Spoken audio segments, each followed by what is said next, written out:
The vast majority of critical metals are not listed on derivative exchanges.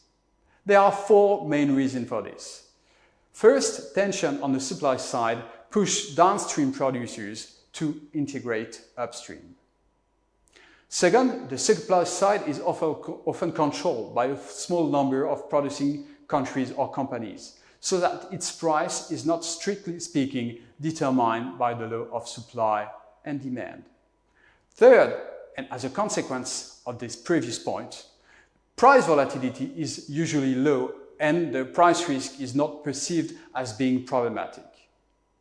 Finally, the physical or even financial volumes associated with these critical metals are often too small to attract the attention of commodity exchanges. Financialization, which we define here as the fact that derivative markets play a central role in the price formation mechanism of a commodity, is a phenomenon that evolves largely over time.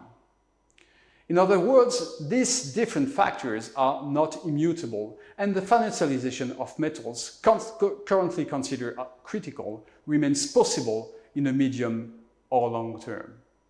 Lithium and cobalt, as we have seen previously, are the subject of future contracts on the London Metal Exchange, but also on the Chicago Mercantile Exchange, the largest commodity derivative market.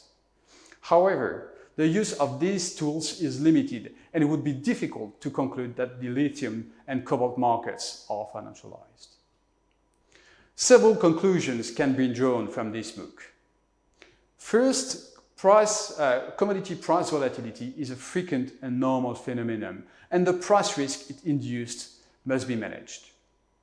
This can be done through commercial forward contracts, but they induce a counterpart risk that is always difficult to manage. The alternative is to manage this risk by using derivatives, in particular futures contracts, through what are called hedging strategies.